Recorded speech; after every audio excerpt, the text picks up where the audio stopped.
Hello friends, আমাদের কাছে চলে এসেছে IQ Z 10 turbo plus box সহ চলে এসেছে।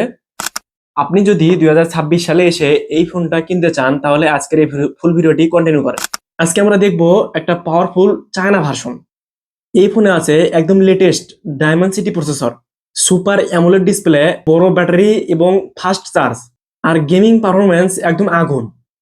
কিন্তু এখন প্রশ্ন হচ্ছে, এই ফোনটি আপনার জন্য কেনা উচিত হবে কিনা, বা আপনার বাজেট অনুযায়ী এই ফোনটা পারফেক্ট হবে কিনা, বা আপনি যদি গেমিং করতে চান বা ভালো ক্যামেরা বা ভালো ব্যাটারির জন্য ফোনটি কিনতে চান তাহলে আপনার জন্য কেমন হবে, সম্পূর্ণ খুঁটিনাটি তথ্য এই ভিডিওতে থাকছে।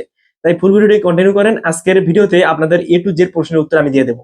এই আইকিউ জেড 10 টার্বো প্লাস যে চায়না ভেরিয়েন্ট আছে, এই ফোনটার বিষয়ে সমস্ত তথ্য ক্লিয়ার হয়ে যাবেন। ফোনটি আমার কাছে বক্স সহ চলে এসেছে। ফোনটির ভেতর মানে বক্সের ভেতর সবকিছু পেয়ে যাচ্ছেন, যেমন ফোনের একটি কাভার আছে, সুপার একটি কাভার, তো সাথে 90 ওয়াটের একটি চার্জার আছে, সিম ইজেক্টর আছে, কেবল আছে, সবকিছু পেয়ে যাচ্ছেন। ঠিক আছে, তো প্রথমে যদি এই ফোনটার বিল এই ফোনটার ডিজাইন নিয়ে কথা বলি, ফোনটা হাতে নিলে একটা প্রিমিয়াম ফিল দেয়। ঠিক আছে, পিছনে মানে back side matte finish, fingerprint কম পড়ে, ওজন প্রায় 190 থেকে 200 গ্রামের মতো। ফোনটা সুপার স্লিম একটি ফোন, দেখে মনেই হবে না, মানে ডিজাইনটা অনেক সুন্দর বলতে পারেন। ফ্রেমটা প্লাস্টিক হলেও বিল কোয়ালিটি অনেক শক্তপোক্ত আছে। এরপর যদি ফোনটার ডিসপ্লেতে আসি, ডিসপ্লেতে 6.78 ইঞ্চি সুপার অ্যামোলেড ডিসপ্লে ব্যবহার করা হয়েছে, যা 144 হার্জ রিফ্রেশ রেট। ঠিক আছে, তো এই ফোনটাতে স্ক্রোলিং কিন্তু একদম দারুণ স্মুথ। যখন আমরা 144 হার্জে স্ক্রোল করব তখন কিন্তু ফোনটার মানে স্মুথনেস পাবেন অসাধারণ। কালার ভাইব্রেন্ট আছে, এইচডিআর সাপোর্টেড আছে। ঠিক আছে, আউটডোর ব্রাইটনেস অনেক ভালো, রোদে ব্যবহার করতে কোনো সমস্যা হয় না। ফোনটাতে খুব স্মুথলি আপনি রোদে ব্যবহার করতে পারবেন। এই বাজেটের ভিতর এই ডিসপ্লেটা সত্যি অসাধারণ। ফোনটির প্রাইস কত বর্তমান মার্কেটে এই ভিডিওটার শেষে আমি বলে দেব। ঠিক আছে, বা কোন কোন শপে গেলে আপনি ফোনটার প্রাইস একটু কম পাবেন সেটা কিন্তু আমি বলে দেবো। ভিডিওটি ভালো লাগলে কিন্তু অবশ্যই চ্যানেলটি সাবস্ক্রাইব করবেন। এবার যদি ফোনটির পারফরমেন্সে আসি, ফোনটিতে ব্যবহার করা হয়েছে মিডিয়াটেকের ডায়মন্ড সিটি প্রসেসর, যা একদম পাওয়ারফুল বলতে পারে। PUBG, BGMI, COD, free fire সব গেমিং কিন্তু আপনি এখানে স্মুথলি খেলতে পারবেন। এখন প্রশ্ন করতে পারেন এই ফোনটার হিটিং ইস্যু কেমন। লম্বা সময় গেমিং খেললে ফোনটা হালকা গরম হয়, কিন্তু ওভার হিটিং নেই। ডেইলি ইউজে একদম ফ্লুইড বলতে পারেন। ফোনটা ব্যবহার করে সত্যি নতুন একটা এক্সপিরিয়েন্স পাচ্ছি। কেননা আইকিউ এর যে চাইনিজ ভেরিয়েন্ট ফোনগুলো আছে সেগুলোতে কিন্তু বিভিন্ন নোটিফিকেশন ইস্যু বা নেটওয়ার্ক ইস্যু জনিত সমস্যা থাকে, বা ক্যামেরাতে বিভিন্ন ফগ ইস্যু আসে। কিন্তু আমার মনে হয় আইকিউ জেড 10 টার্বো প্লাস যে ফোনটা আমার হাতে দেখতে পাচ্ছেন, এই ফোনটাতে এই সমস্যাগুলো আপনারা ফেস করবেন না। আর যদিও ফেস করেন, আমার চ্যানেলে কিভাবে আইকিউ এর নোটিফিকেশন ইস্যু সলভ করতে হয় তা নিয়ে ভিডিও দেওয়া আছে, আপনারা চাইলে দেখে আসতে পারেন। ঠিক আছে, ফোনটির 3টি কালার অ্যাভেলেবল রয়েছে। এটা হচ্ছে গ্রে কালার, আর একটা আছে অরেঞ্জ কালার, আর একটা হোয়াইট কালার। ঠিক আছে, আপনাদের যে কালার পছন্দ সেই কালার নিতে পারেন। ফোনটি 12256 যে ভেরিয়েন্টে পেয়ে যাচ্ছেন। ঠিক আছে, এবার যদি ফোনটির ক্যামেরা সেকশনে আসি, পিছনে পাচ্ছেন 50 মেগাপিক্সেল মেইন সেন্সর এবং সাথে রয়েছে সেকেন্ডারি সেন্সর। ডে লাইটে ছবি ভালো আসে, কালার ন্যাচারাল, ডিটেল ভালো, এইচডিআর ঠিকঠাক কাজ করে। ফোনের ক্যামেরা অসাধারণ। আপনি যদি এই ফোনটা দিয়ে ভিডিওগ্রাফি করতে চান তাহলে কিন্তু করতে পারবেন, কিন্তু এই ফোনটাতে পোর্ট্রেট মোড সাপোর্ট করে না। যখন আপনি পোর্ট্রেটে ফটো তুলতে পারবেন, অনেক ভালো ফটো আসে, এবং আপনি এই ফোনটা দিয়ে বিভিন্ন ধরনের ভিডিও করতে পারবেন বিভিন্ন অ্যাঙ্গেলে, কিন্তু পোর্ট্রেট ভিডিও করতে পারবেন না। যদি আপনার মনে হয় যে আপনি পোর্ট্রেট ভিডিও করবেন, অনেকের কিন্তু স্বপ্ন আছে যে ফোন দিয়ে আমরা ডিএসএলআর এর মধ্যে ভিডিও করব, এই ফোনটাতে কিন্তু সেটা থাকছে না। ঠিক আছে, নাইটে অ্যাভারেজ অতিরিক্ত আশা করলে কিন্তু চলবে না। ঠিক আছে, নাইট মুডটা। তো ফোনটার ক্যামেরা মানে অ্যাভারেজ আপনারা যাচাই করে দেখতে পারেন। সেলফি ক্যামেরা ভালো, সোশ্যাল মিডিয়ার জন্য একদম পারফেক্ট। ঠিক আছে, আপনাদের যদি এরকম বাজেট এর ভেতর এই তথ্যগুলো মানে চলে তাহলে কিন্তু আপনারা এই ফোনটা নিতে পারেন। ঠিক আছে, এবার যদি আমরা ব্যাটারি এবং চার্জিং এ আসি, ফোনটাতে রয়েছে 8000 mAh বিগ একটা ব্যাটারি।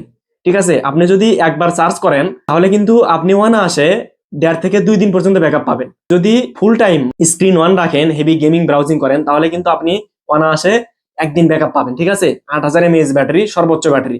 সাথে থাকছে 90 ওয়াটের একটি সুপার ফাস্ট চার্জার, যেটা দিয়ে কিন্তু আপনারা খুব ইজিলি 25 থেকে 30 মিনিটে ফুল চার্জ করে নিতে পারবেন। এদিক দিয়ে ফোনটা অসাধারণ পারফর্ম করবে।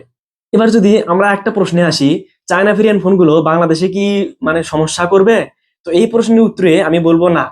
চাইনিজ ভেরিয়েন্টের ফোনগুলো বাংলাদেশে কোনো সমস্যা করে না। অনেকে এই আইকিউ চাইনিজ ভেরিয়েন্ট ফোনগুলো কিন্তু ইউজ করতেছেন। ঠিক আছে, অনেকের সমস্যা হয়, আবার অনেকের সমস্যা হয় না, এটা ফোন ভেদে সমস্যা হয়।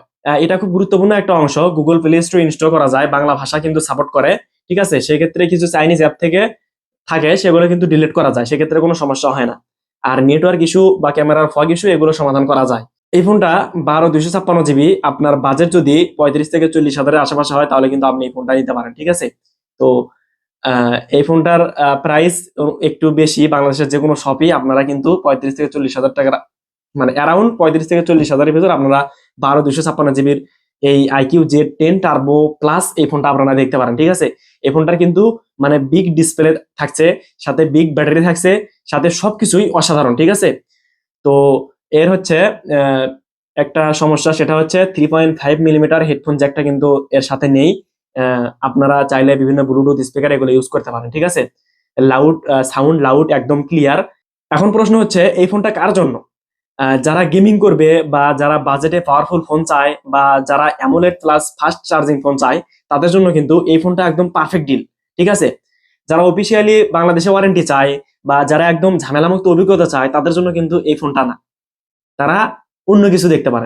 এখন প্রাইস যদি ভালো পাওয়া যায় তাহলে কিন্তু এই ফোনটা সত্যি ভ্যালু ফর মানি।